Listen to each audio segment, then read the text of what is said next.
Please like, subscribe, and comment where you are listening from. My name is Barbara, and I'm 65 years old. Last Tuesday, my husband Tom asked me what I wanted for dinner, and I realized we hadn't had a real conversation in months, maybe years. "Whatever you want," I said, not looking up from my book. "I was thinking maybe we could go out, that Italian place you used to like." "Used to like?" I looked at him then. "Tom, I still like it. We just haven't been there in... how long has it been?" He thought about it. 3 years? Maybe 4? 4 years. We'd been married for 42 years and hadn't gone to my favorite restaurant in 4. That's when it hit me. We weren't a couple anymore. We were roommates who happened to share a last name and a mortgage. It didn't happen overnight. There was no affair, no betrayal, no dramatic falling out. We just drifted.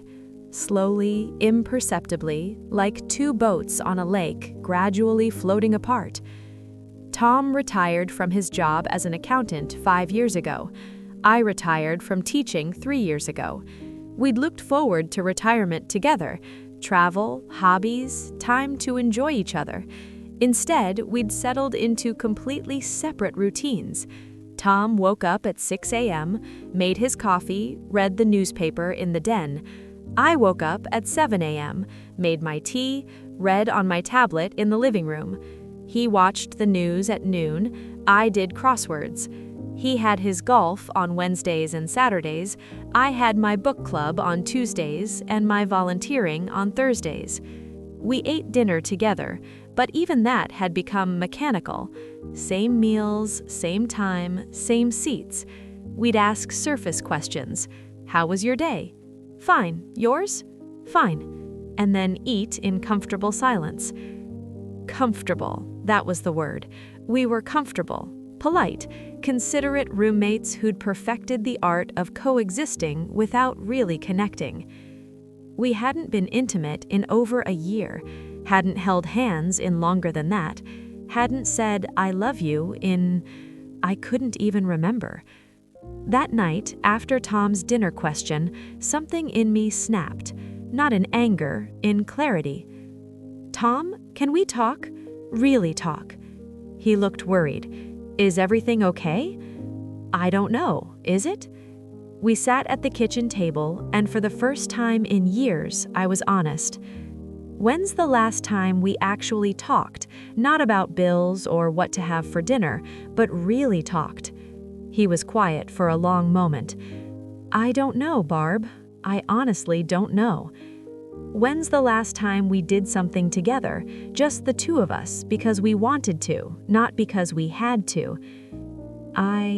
He trailed off, and I saw my own realization reflected in his eyes. "We're roommates, Tom. We live in the same house, sleep in the same bed, but we're not partners anymore. We're not us." "When did that happen?" His voice was barely a whisper. "I think it's been happening for years. We just didn't notice because it was easier not to." "Do you..." He swallowed hard. "Do you want a divorce?" The question hung in the air. Did I? I thought about it, really thought about it. "No," I said finally, "but I don't want this either. This half-life where we're married on paper but not in reality. I miss you, Tom. I miss us." His eyes were wet. "I miss us too. I didn't realize how much until just now." We talked until midnight that night, really talked, for the first time in years. We talked about when things had changed, about how busy we'd been raising our 3 kids, building careers, managing a household, how somewhere along the way we'd stopped being Tom and Barbara and became just Mom and Dad, then just 2 people who lived together. "I still love you," Tom said at one point. "I never stopped. I just forgot how to show it." "I love you too, but love isn't enough if we're not living it. So what do we do?" "I don't know, but we have to do something. We're 65 years old, Tom. If we're lucky, we have 20, maybe 30 good years left. I don't want to spend them like this. We decided to try, not marriage counseling, though we didn't rule it out, but to actively choose each other again, to date, to rediscover who we were beyond parents, beyond workers, beyond the roles we'd been playing. A week later, Tom asked me on a date. Actually asked, like we were young again. "Barbara Henderson, would you like to go to dinner with me this Friday? That Italian place you like?" I felt butterflies, actual butterflies, at 65 years old. I'd love to. He picked me up at the door. We'd decided to play it completely straight. I'd gotten ready in our bedroom with the door closed, like I was getting ready for a real date. Put on a dress I hadn't worn in years, did my makeup, even sprayed perfume. When I came out, Tom was waiting in a suit. A suit! He hadn't worn a suit since our daughter's wedding 3 years ago. "You look beautiful," he said, and meant it. I could tell he meant it. "You look very handsome." We drove to the restaurant, and it felt strange and wonderful and terrifying all at once. What would we talk about? What if we had nothing to say? What if 42 years of marriage meant we'd already said everything? But something amazing happened. We talked, really talked, not about the kids or the house or logistics. We talked about ourselves. "What do you actually like about golf?" I asked. "I've never really understood it." He lit up. "It's not really about the golf, it's the quiet, the concentration. When I'm lining up a shot, nothing else exists. Just me and the ball and the hole. It's meditative." "I never knew that. I thought you just liked hanging out with the guys." "That too," he admitted, "but it's more than that. What about your book club? You've been going for years, but I realized I don't even know what books you read." I laughed. "Honestly, the books are secondary. It's about the discussion, the debate. Last month, we read this mystery, and Susan insisted she knew who the killer was from page 1. We spent an hour arguing about whether the clues were fair or not. Did you think they were fair? Absolutely not. The author cheated in chapter 7. We talked for 3 hours. The restaurant staff probably wanted us gone, but we couldn't stop. We were learning each other again, like peeling back layers of dust to find the people we used to be. After that first date, we made a rule. 1 date night a week, minimum, no exceptions. Even if it was just a walk in the park or coffee at the local cafe, we had to do something together, just the two of us. We started sharing our separate activities too. I went with Tom to the golf course one Saturday, rode in the cart, watched him play. I brought a book, but found myself more interested in watching him. The concentration on his face, the satisfaction when he made a good shot, the way he laughed when he missed badly.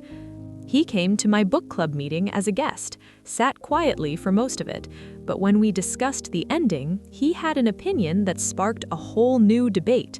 The women loved having a male perspective. We started cooking together. We'd always divided household chores efficiently. I cooked, he cleaned up. But now we did it together, chopping vegetables side by side, arguing about whether to add more garlic, always yes, in my opinion, tasting and adjusting and laughing when things went wrong. We started touching again, small things at first. His hand on my back when we walked past each other, my hand on his shoulder when I poured his coffee, sitting close on the couch instead of on opposite ends, holding hands during movies. 2 months into our re-dating, we had our first fight in years. A real fight, not just a disagreement about what to watch on TV. I wanted to visit our daughter in Portland. Tom wanted to go fishing with his brother in Montana. We'd booked the same week without consulting each other. "We need to see Amy. We haven't visited in almost a year," I argued. "I already told Dave I'd go. He's counting on me." "Your brother can wait, our daughter." "Why does your plan automatically take priority?" Why does yours? We glared at each other, and then something shifted. Tom started laughing. What's funny? We're fighting, actually fighting. When's the last time we cared enough about something to fight? He was right. We'd avoided conflict for so long that we'd also avoided passion, emotion, and engagement. I care about seeing Amy, I said quietly, and I care about doing things with you. That's why I'm upset. We finally have plans, but they're separate again. I care about keeping promises to Dave, but you're right, we're separate again. We fell right back into the pattern. We compromised. We went to Portland together for a long weekend, then Tom flew to Montana for his fishing trip, while I stayed an extra few days with Amy. It wasn't perfect, but it was honest communication and mutual respect, something we'd forgotten how to do.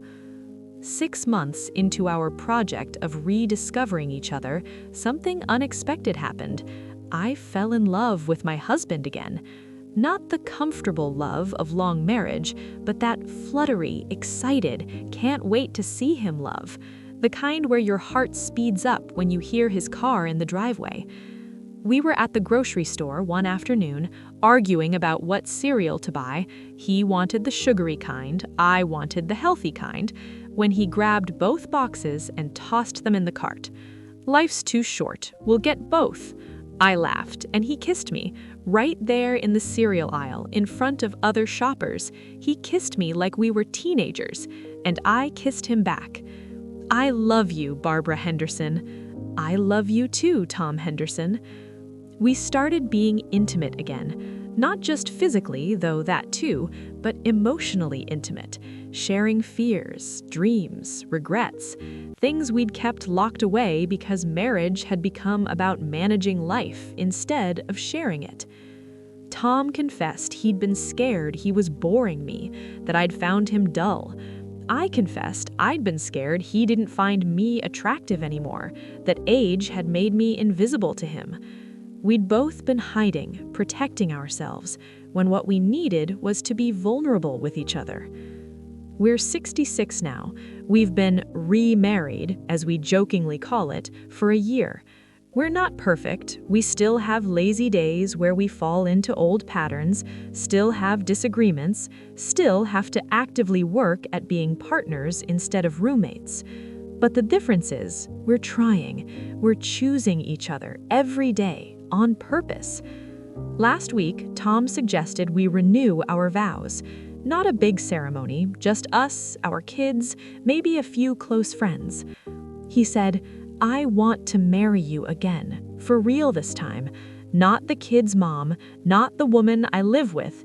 You, Barbara, the woman who argues about cereal and beats me at Scrabble and makes terrible puns and laughs at my stories even when she's heard them before. I said yes. My husband and I were roommates, not partners. At 65, we fell in love again, and this time, we're not taking it for granted. This time, we know what we have, and we're fighting to keep it. Don't forget to like, subscribe, and turn on the bell for more emotional, true stories every day.